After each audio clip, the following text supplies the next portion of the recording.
الحمد لله رب العالمين الرحمن الرحيم مالك يوم الدين إياك نعبد وإياك نستعين اهدنا الصراط المستقيم صراط الذين أنعمت عليهم غير المغضوب عليهم ولا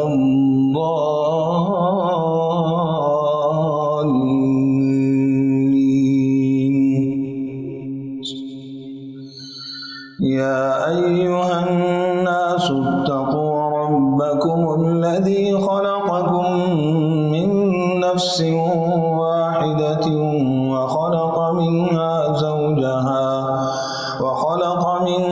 زوجها وبث منهما رجالا كثيرا ونساء واتقوا الله الذي تساءلون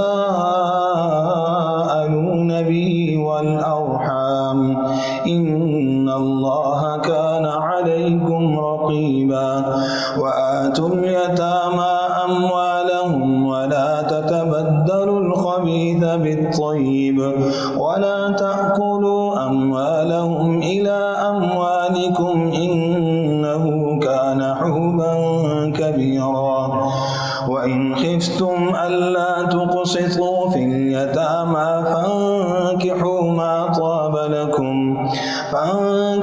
ما طاب لكم من النساء مثنى وثلاث ورباع فإن خفتم ألا تعدلوا فواحدة أو ما ملكت أيمانكم ذلك أدنى ألا تعولوا وآتوا النساء صدقاتهن نحلة فإن طبن لكم عن شيء منه نفسا فكلوه هنيئا مريئا ولا تؤتوا السفهاء أموالكم التي جعل الله لكم قيما وارزقوهم فيها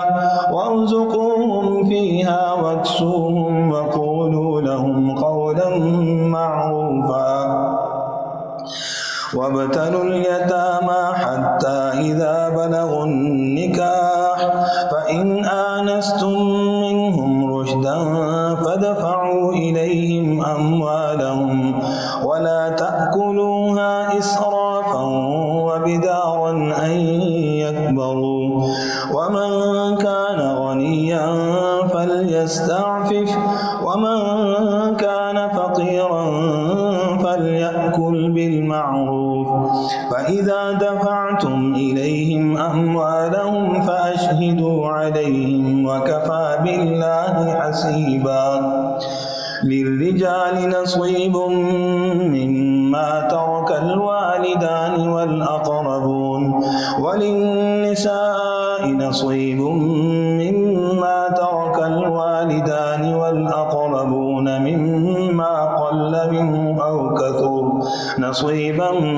مفروضا وإذا حضر القسمة أولو القربى واليتامى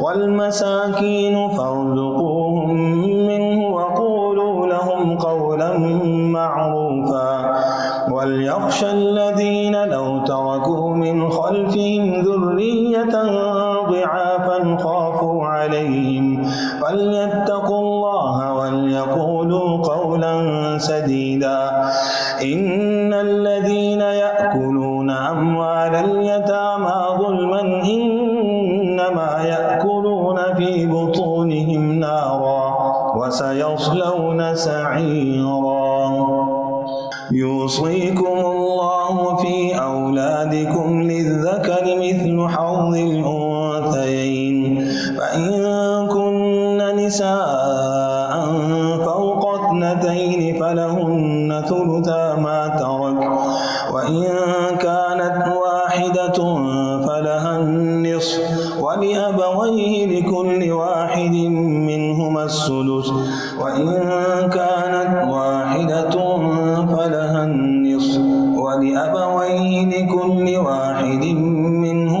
السدس مما ترك إن كان له ولد، فإن لم يكن له ولد وورثه أبواه فلأمه الثلث، فإن كان له إخوة فلأمه السدس من بعد وصية يوصي بها أو دين. آباؤكم وأبناؤكم لا تدرون أيهم أقرب لكم نفعا فريضة من الله، إن الله كان عليما حكيما.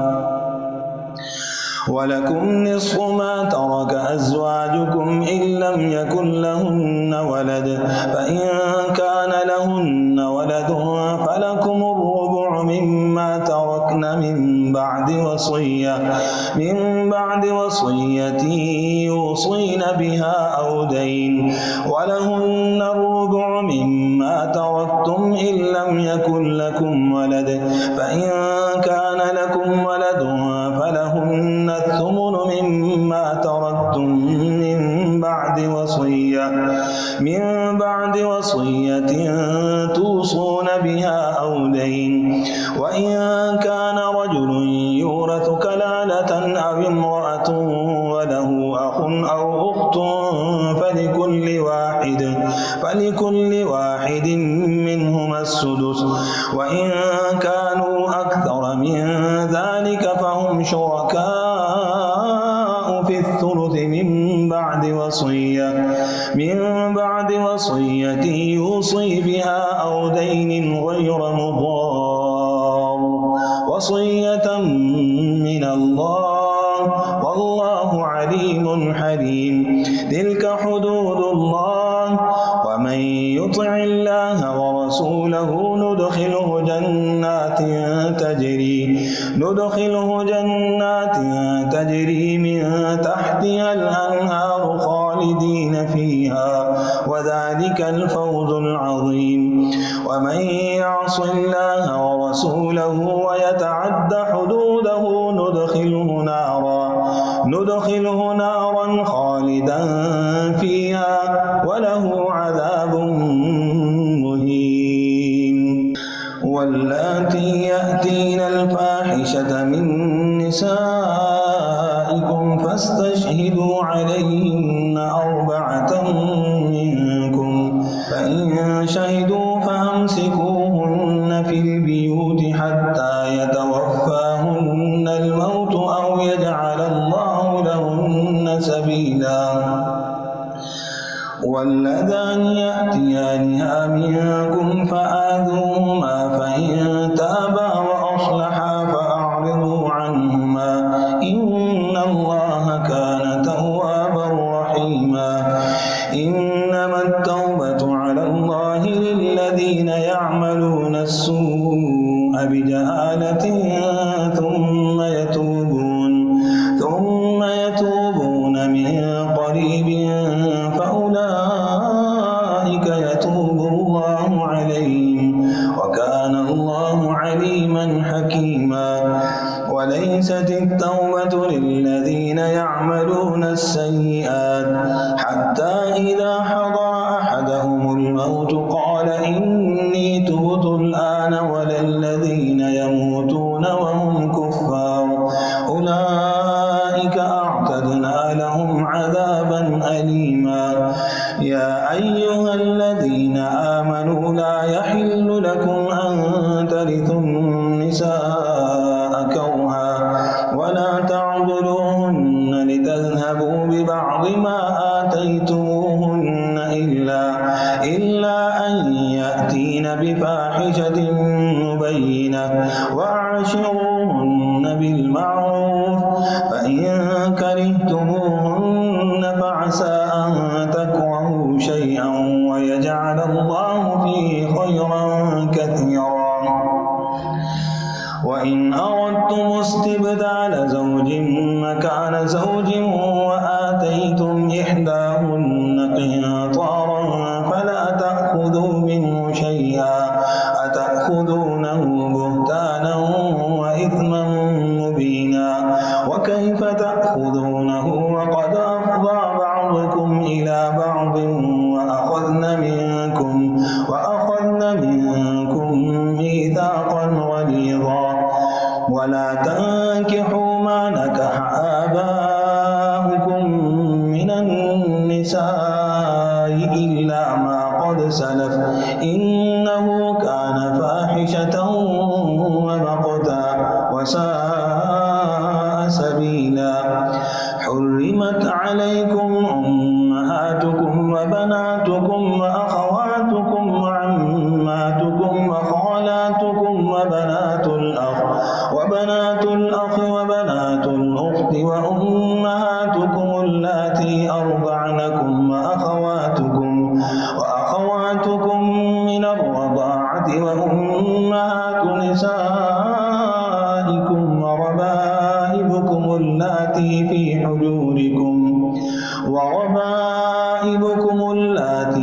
حجوركم من نسائكم اللاتي دخلتم بهن فإن لم تكونوا دخلتم بهن فلا جناح عليكم وحلائل أبنائكم الذين من أصلابكم وأن تجمعوا بين الأختين إلا ما قد سلف إن الله كان غفورا رحيما.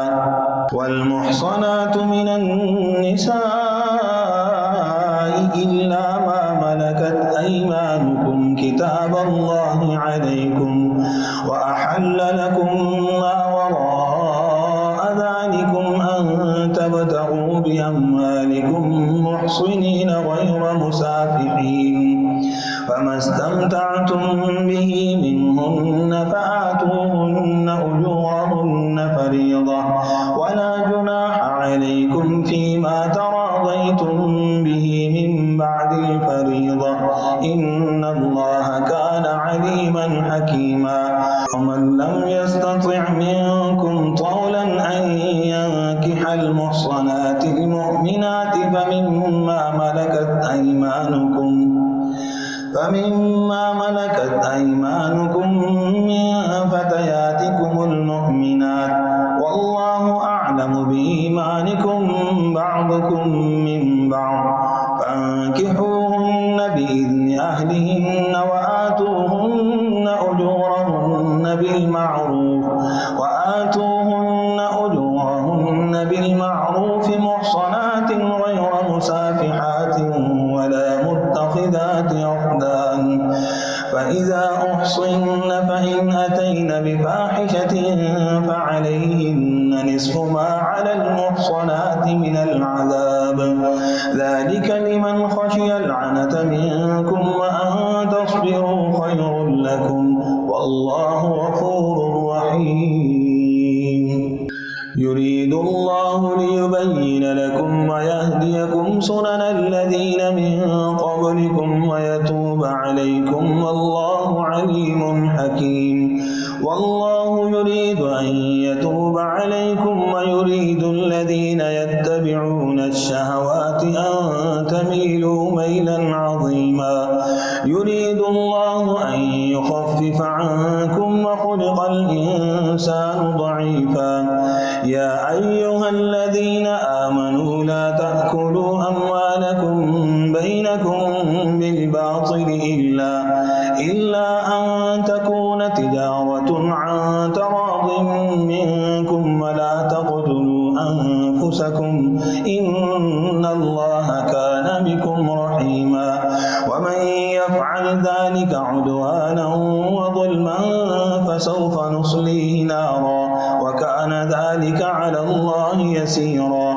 إن تجتنبوا كبائر ما تنهون عنه نكفر عنكم سيئاتكم وندخلكم مدخلا كريما.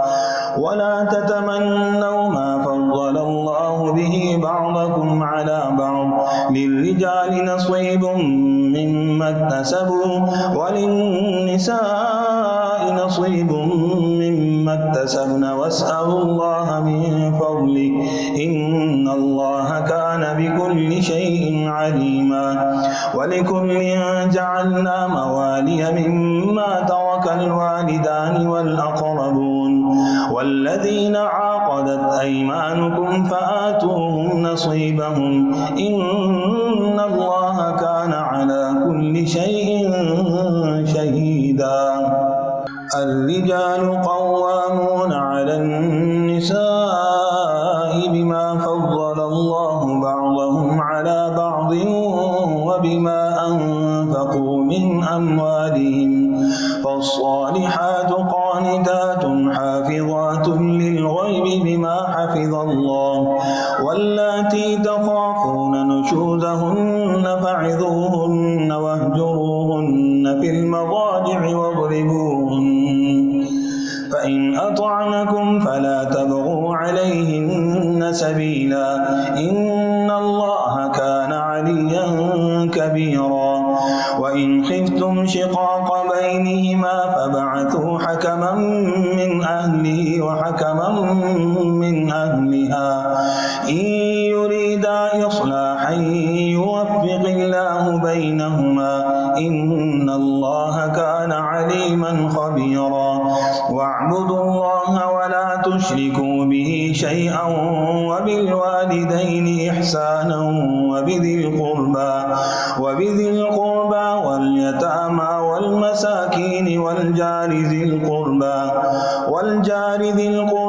والجار الجنب والصاحب بالجنب وابن السبيل وما ملكت أيمانكم إن الله لا يحب من كان مختالا فخورا. الذين يبخلون ويأمرون الناس بالبخل ويكتمون ما آتاهم الله من فضله وأعتدنا للكافرين عذابا مهينا.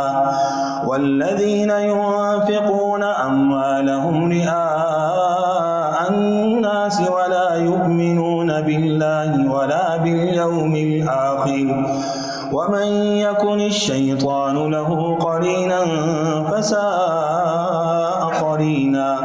وماذا عليهم لو آمنوا بالله واليوم الآخر وأنفقوا مما رزقهم الله وكان الله بهم عليما. إن الله لا يظلم مثقال ذرة وإن تك حسنة يضاعفها ويؤت من لدنه أجرا عظيما. فكيف إذا جئنا من كل أمة بشهيد وجئنا بك على هؤلاء شهيدا. يومئذ يود الذين كفروا وعصوا الرسول لو تسوى بهم الأرض ولا يكتمون الله حديثا. يا أيها الذين آمنوا لا تقربوا الصلاة وأنتم سكارى حتى تعلموا ما تقولون ولا جنبا إلا عابري سبيل حتى تغتسلوا وإن كنتم مرضى أو على سفر أو جاء أحد منكم من الغائط أو لامستم النساء فلم تجدوا ماء فتيمموا صعيدا طيبا فامسحوا بوجوهكم وأيديكم إن الله كان عفوا غفورا. ألم تر إلى الذين أوتوا نصيبا من الكتاب يشترون الضلالة ويريدون أن تضلوا السبيل والله أعلم بأعدائكم وكفى بالله وليا وكفى بالله نصيرا. من الذين هادوا يحرفون الكلم عن مواضعه ويقولون سمعنا وعصينا واسمع غير مسمع وراعنا ليا بألسنتهم وطعنا في الدين ولو أنهم قالوا سمعنا وأطعنا واسمع وانظرنا لكان خيرا لهم وأقوم ولكن لعنهم الله بكفرهم كفرهم فلا يؤمنون إلا قليلا. يا أيها الذين أوتوا الكتاب آمنوا بما نزلنا مصدقا لما معكم من قبل أن نطمس وجوها فنردها على أدبارها أو نلعنهم كما لعنا أصحاب السبت وكان أمر الله مفعولا. إن الله لا يغفر أن يشرك به ويغفر ما دون ذلك لمن يشاء، ومن يشرك بالله فقد افترى إثما عظيما. ألم تر إلى الذين يزكون أنفسهم بل الله يزكي من يشاء ولا يظلمون فتيلا. انظر كيف يفترون على الله الكذب وكفى به إثما مبينا. ألم تر إلى الذين أوتوا نصيبا من الكتاب يؤمنون بالجبت والطاغوت ويقولون للذين كفروا هؤلاء يهدى من الذين آمنوا سبيلا. أولئك الذين لعنهم الله ومن يلعن الله فلن تجد له نصيرا. أم لهم نصيب من الملك فإذا لا يؤتون الناس نقيرا. أم يحسدون الناس على ما آتاهم الله من فضله فقد آتينا آل إبراهيم الكتاب والحكمة وآتيناهم ملكا عظيما. فمنهم من آمن به ومنهم من صد عنه وكفى بجهنم سعيرا. إن الذين كفروا بآياتنا سوف نصليهم نارا كلما نضجت جلودهم بدلناهم جلودا غيرها ليذوقوا العذاب إن الله كان عزيزا حكيما. والذين آمنوا وعملوا الصالحات سندخلهم جنات تجري من تحتها الأنهار خالدين فيها أبدا لهم فيها أزواج مطهرة وندخلهم ظلا ظليلا. إن الله يأمركم أن تؤدوا الأمانات إلى أهلها وإذا حكمتم بين الناس أن تحكموا بالعدل إن الله نعم ما يعظكم به إن الله كان سميعا بصيرا. يا أيها الذين آمنوا أطيعوا الله وأطيعوا الرسول وأولي الأمر منكم فإن تنازعتم في شيء فردوه إلى الله والرسول إن كنتم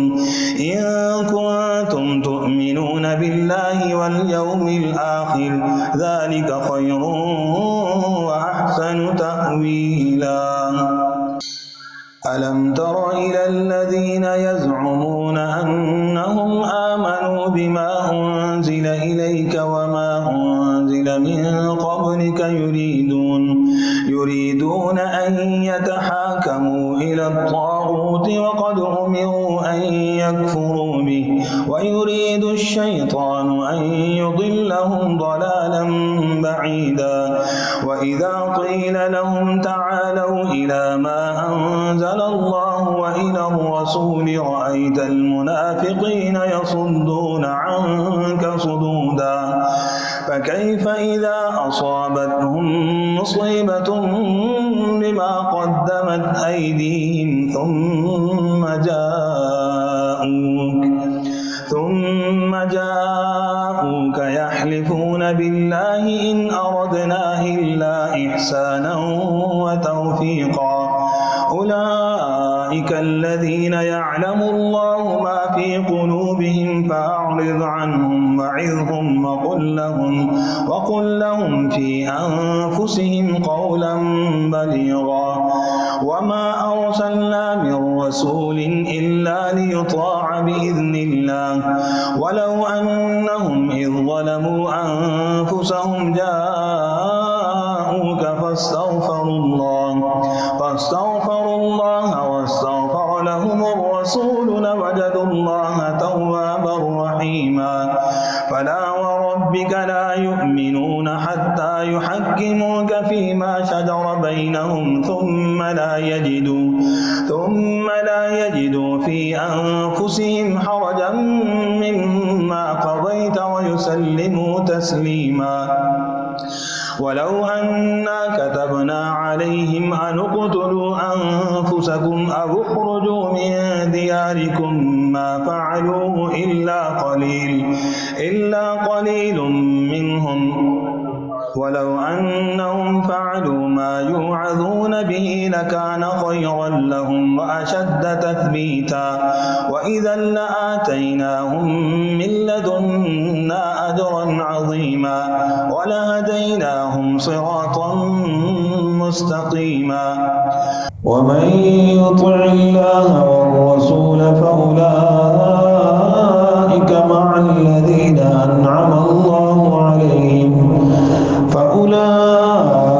مع الذين أنعم الله عليهم من النبيين والصديقين والشهداء والصالحين وحسن أولئك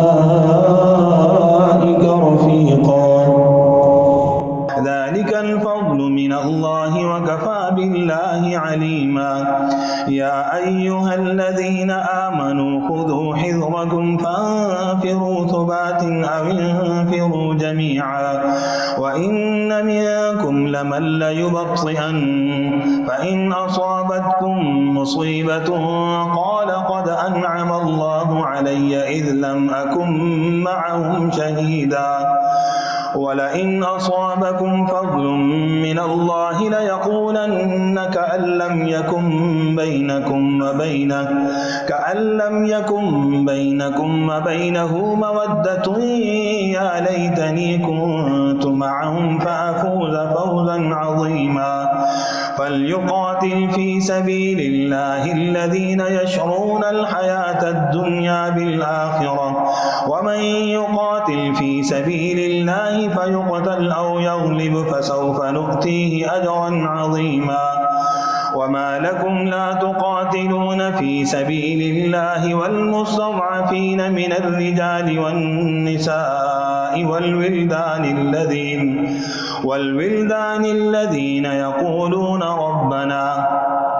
يقولون ربنا أخرجنا من هذه القرية الظالم أهلها واجعل لنا من لدنك وليا واجعل لنا من لدنك نصيرا الذين آمنوا يقاتلون في سبيل الله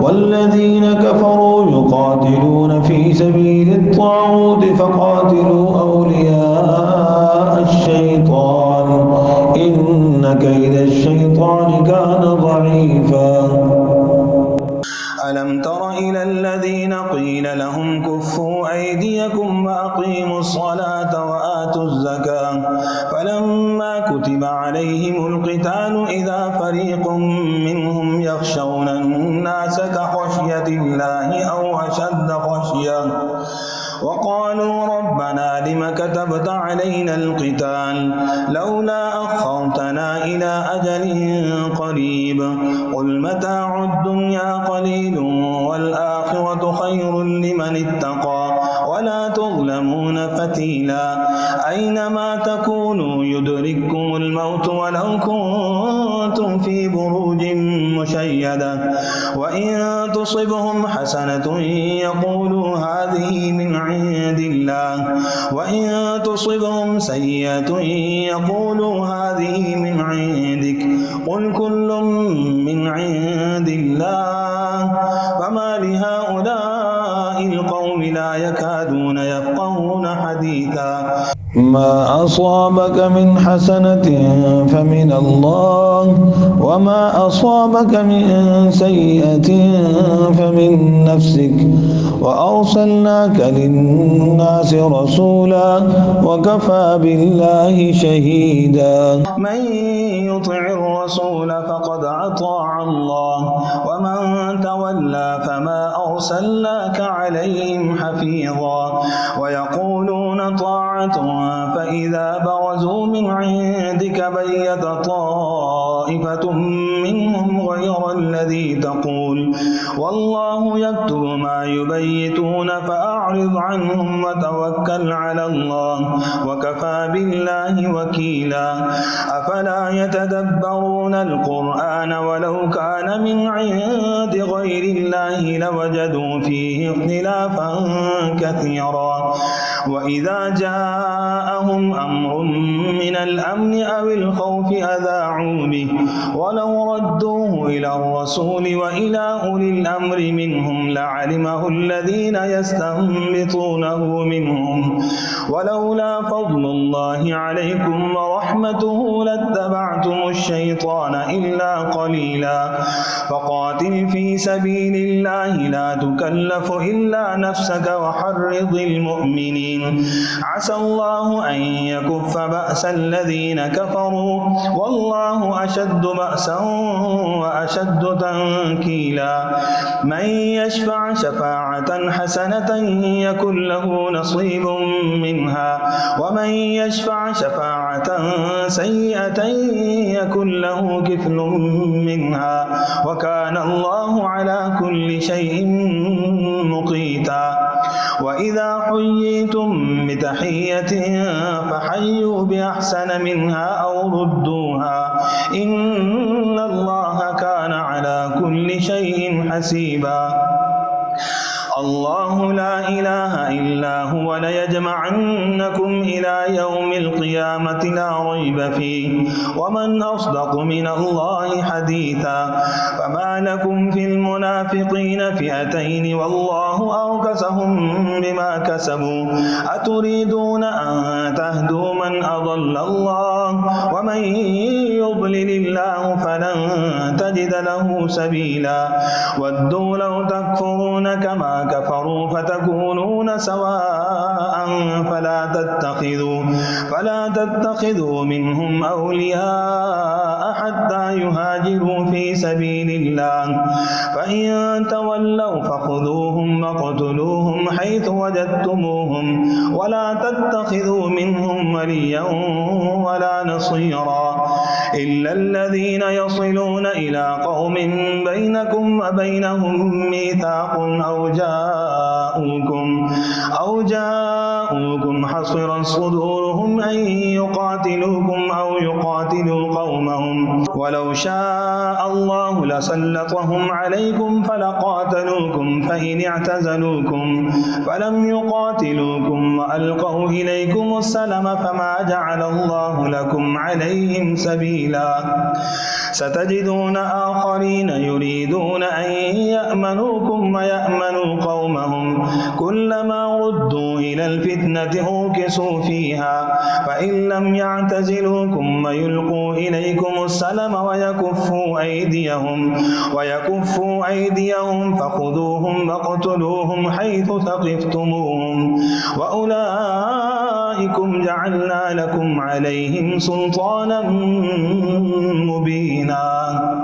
وما كان لمؤمن أن يقتل مؤمنا إلا خطأ ومن قتل مؤمنا خطأ فتحرير رقبة مؤمنة ودية مسلمة إلى أهله إلا أن يصدقوا فإن كان من قوم عدو لكم وهو مؤمن فتحرير رقبة مؤمنة وإن كان من قوم بينكم وبينهم ميثاق فدية مسلمة إلى أهله وتحرير رقبة مؤمنة فمن لم يجد فصيام شهرين متتابعين توبة من الله وكان الله عليما حكيما. ومن يقتل مؤمنا متعمدا فجزاؤه جهنم خالدا فيها وغضب الله عليه ولعنه وأعد له عذابا عظيما. يا أيها الذين آمنوا إذا ضربتم في سبيل الله فتبينوا ولا تقولوا لمن ألقى إليكم السلم لست مؤمنا تبتغون عرض الحياة الدنيا فعند الله مغانم كثيرة كذلك كنتم من قبل فمن الله عليكم فتبينوا إن الله كان بما تعملون خبيرا. لا يستوي القاعدون من المؤمنين غير أولي الضرر والمجاهدون في سبيل الله بأموالهم وأنفسهم.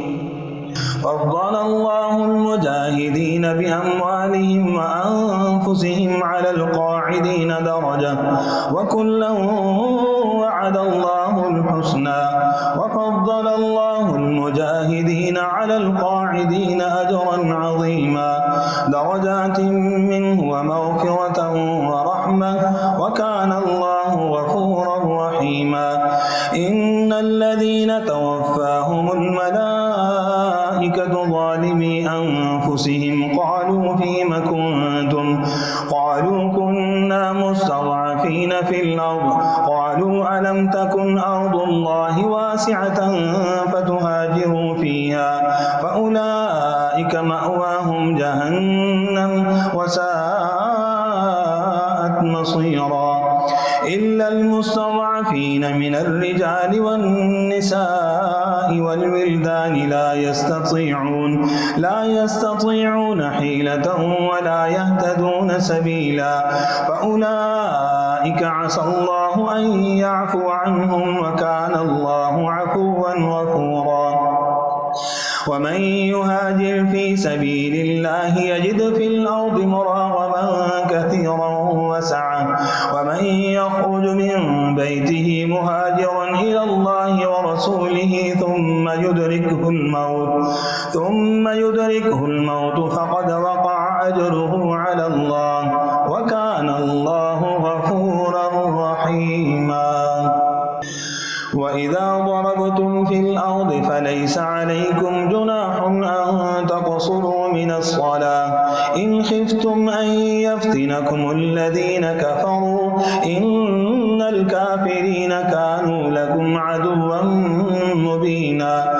وإذا كنت فيهم فأقمت لهم الصلاة فلتقم طائفة منهم معك وليأخذوا أسلحتهم فإذا سجدوا فليكونوا من ورائكم ولتأت طائفة أخرى لم يصلوا فليصلوا معك وليأخذوا حذرهم وأسلحتهم ود الذين كفروا لو تغفلون عن أسلحتكم وأمتعتكم فيميلون عليكم ميلة واحدة ولا جناح عليكم إن كان بكم أذى من مطر أو كنتم مرضى أن تضعوا أسلحتكم وخذوا حذركم إن الله أعد للكافرين عذابا مهينا. فإذا قضيتم الصلاة فاذكروا الله قياما وقعودا وعلى جنوبكم فإذا اطمأننتم فأقيموا الصلاة إن الصلاة كانت على المؤمنين كتابا موقوتا. ولا تهنوا في ابتغاء القوم إن تكونوا تألمون فإنهم يألمون كما تألمون وترجون من الله ما لا يرجون وكان الله عليما حكيما.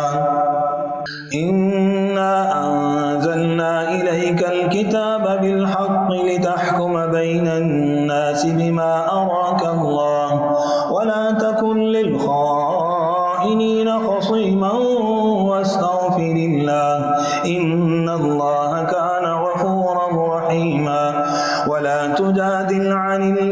الذين يختانون أنفسهم إن الله لا يحب من كان خوانا أثيما يستخفون من الناس ولا يستخفون من الله وهو معهم إذ يبيتون ما لا يرضى من القول وكان الله بما يعملون محيطا ها أنتم هؤلاء جادلتم عنهم في الحياة الدنيا فمن يجادل الله عنهم يوم القيامة أم من يكون عليهم وكيلا ومن يعمل سوءا أو يظلم نفسه ثم يستغفر الله يجد الله غفورا رحيما ومن يكسب إثما فإنما يكسبه على نفسه وكان الله عليما حكيما ومن يكسب خطيئة أو إثما ثم يرم به بريئا فقد احتمل بهتانا وإثما مبينا ولولا فضل الله عليك ورحمته لهمت طائفة منهم أن يضلوك وما يضلون إلا أنفسهم وما يضرونك من شيء وأنزل الله عليك الكتاب والحكمة وعلمك ما لم تكن تعلم وكان فضل الله عليك عظيما لا خير في كثير من نجواهم إلا من أمر بصدقة أو معروف أو إصلاح بين الناس ومن يفعل ذلك ابتغاء مرضات الله فسوف نؤتيه أجرا عظيما ومن يشاقق الرسول من بعد ما تبين له الهدى ويتبع غير سبيل المؤمنين نوله ما تولى ونصله جهنم وساءت مصيرا إن الله لا يغفر أن يشرك به ويغفر ما دون ذلك لمن يشاء ومن يشرك بالله فقد ضل ضلالا بعيدا إن يدعون من دونه إلا إناثا وإن يدعون إلا شيطانا مريدا لعنه الله وقال لأتخذن من عبادك نصيبا مفروضا ولأضلنهم ولأمنينهم ولآمرنهم فليبتكن آذان الأنعام ولآمرنهم فليغيرن خلق الله ومن يتخذ الشيطان وليا من دون الله فقد خسر خسرانا مبينا يعدهم ويمنيهم وما يعدهم الشيطان إلا غرورا أولئك مأواهم جهنم ولا يجدون عنها محيصا والذين آمنوا وعملوا الصالحات سندخلهم جنات تجري من تحتها الأنهار خالدين فيها أبدا وعد الله حقا ومن أصدق من الله قيلا ليس بأمانيكم ولا أماني أهل الكتاب من يعمل سوءا يجز به ولا يجد له من دون الله وليا ولا نصيرا ومن يعمل من الصالحات من ذكر أو أنثى وهو مؤمن فأولئك يدخلون الجنة ولا يظلمون نقيرا. ومن أحسن دينا ممن أسلم وجهه لله وهو محسن واتبع ملة إبراهيم حنيفا واتخذ الله إبراهيم خليلا. ولله ما في السماوات وما في الأرض وكان الله بكل شيء محيطا. ويستفتونك في النساء قل الله يفتيكم فيهن وما يتلى عليكم في الكتاب في يتامى النساء اللاتي لا تؤتونهن ما كتب لهن وترغبون أن تنكحوهن والمستضعفين من الولدان وأن تقوموا لليتامى بالقسط وما تفعلوا من خير فإن الله كان به عليما. وإن امرأة خافت من بعدها نشوزا أو إعراضا فلا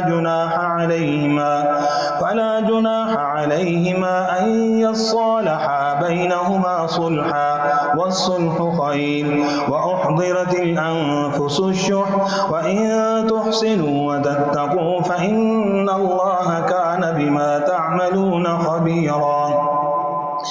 ولن تستطيعوا أن تعدلوا بين النساء ولو حرصتم فلا تميلوا كل الميل فتذروها كالمعلقة. وإن تصلحوا وتتقوا فإن الله كان غفورا رحيما. وإن يتفرقا يغن الله كلا من سعته وكان الله واسعا حكيما. ولله ما في السماوات وما في الأرض ولقد وصينا الذين أوتوا الكتاب من قبلكم وإياكم أن اتقوا الله. وإن تكفروا فإن لله ما في السماوات وما في الأرض وكان الله غنيا حميدا. ولله ما في السماوات وما في الأرض وكفى بالله وكيلا.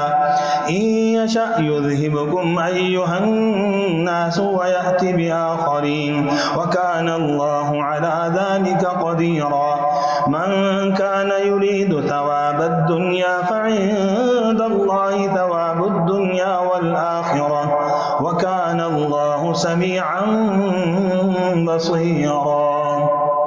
يا أيها الذين آمنوا كونوا قوامين بالقسط شهداء لله ولو على أنفسكم أو الوالدين والأقربين.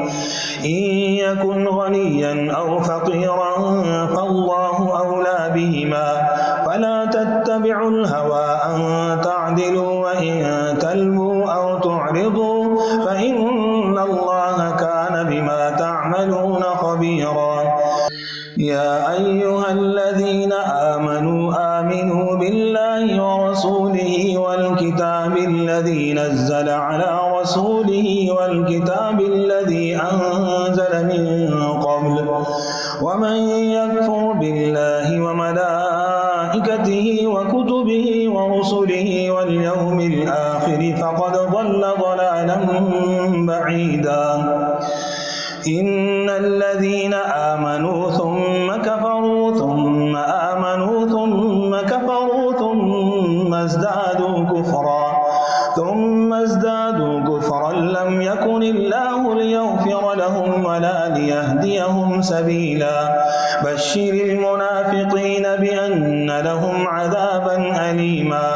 الذين يتخذون الكافرين أولياء من دون المؤمنين أيبتغون عندهم العزة فإن العزة لله جميعا. وقد نزل عليكم في الكتاب أن إذا سمعتم آيات الله يكفر بها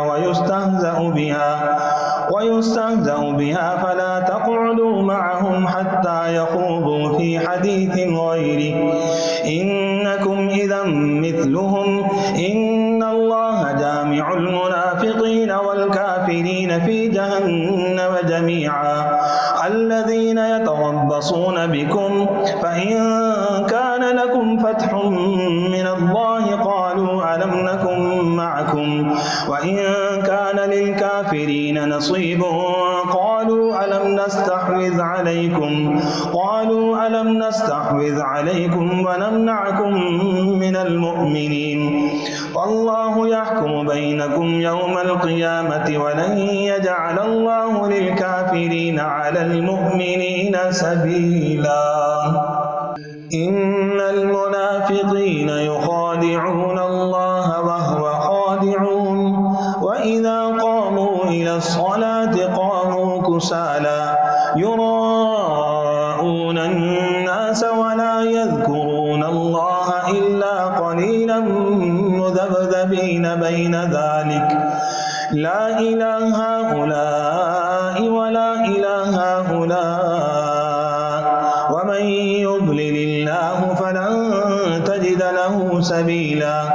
يا أيها الذين آمنوا لا تتخذوا الكافرين أولياء من دون المؤمنين أتريدون أن تجعلوا لله عليكم سلطانا مبينا.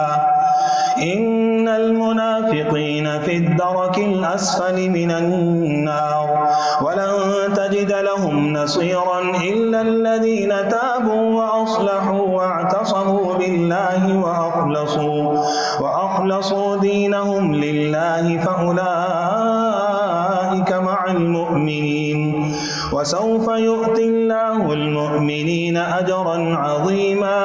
ما يفعل الله بعذابكم إن شكرتم وآمنتم وكان الله شاكرا عليما.